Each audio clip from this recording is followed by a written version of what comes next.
Let me begin by thanking Code for America for having me here today. It is a true honor to be speaking at your 2021 summit. I really wish that I could be with you in person, just like I wish that I could have attended these summits before. I'm hopeful for a day soon where we can beat COVID-19 once and for all. I'm proud to say that I got my first vaccine dose just a few weeks ago, and I have urged millions of Michiganders to do the same. Vaccination is key to putting this pandemic behind us on our own terms. Now today, I want to talk with you about the ways that we stand tall for our values, particularly in two areas. The first is criminal justice reform, and the second, the fight to stop voter suppression that is taking place in Michigan and many states across the nation. I know there's a lot of cynicism out there about the government's ability to solve big problems. For years, particularly at the federal level, we have seen grinding gridlock on many of the most significant challenges facing our country. But I think that we have been able to show at the state level, at least, that it is still possible to make major progress on issues that matter. That progress does not happen by accident. It happens when we stand up for our values of equity, justice, and accessibility. When we center policy on the needs and experiences of those accessing government services. And when we use a combination of technology and policy to achieve equitable outcomes that serve people better. For me, the prime example is the Clean Slate Initiative. And I've been honored to chair Michigan task forces on racial disparities and another aimed at creating more equitable systems of justice. In Michigan, we recognized that our criminal legal system was in dire need of change, particularly related to record clearance. We understood that Michiganders face massive barriers to job opportunities, education, and housing because of their criminal records, even when they had completed their sentences. Record clearance was not accessible.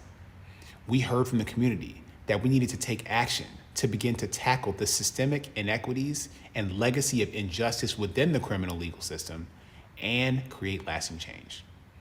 And we included the University of Michigan Law School's research, which found that people who receive expungements see a 23% increase in income within a year, but only 6% of folks eligible for record clearance actually obtained it. So what do? Last October, Michigan Governor Gretchen Whitmer signed into law Clean Slate legislation, which I championed and which had strong bipartisan support. The new law expands who is eligible to petition for an expungement and creates a new process that will automatically seal certain conviction records if a person has remained conviction-free for a period of time. This law is a huge step in the right direction, the most progressive and expansive program like this in the country. It even includes certain felony offenses. But it is not enough to just pass legislation. It must be implemented well, something that I, as a former software engineer, and many of you who are devs appreciate. We saw the need to craft policy that prioritized both impact and feasible implementation.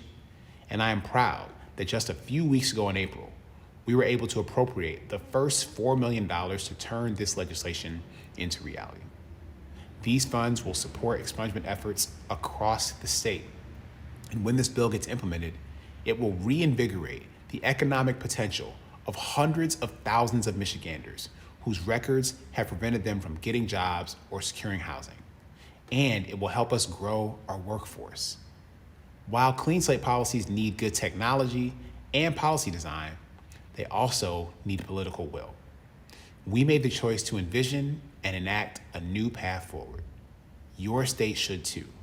There is more work to do, but Michigan has now established itself as a leader in removing barriers to economic opportunity and furthering the cause of justice.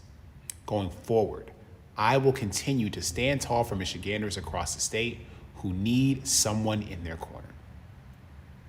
But at the same time, there is another fight taking place that also requires us to stand tall for our values, the fight to stop voter suppression.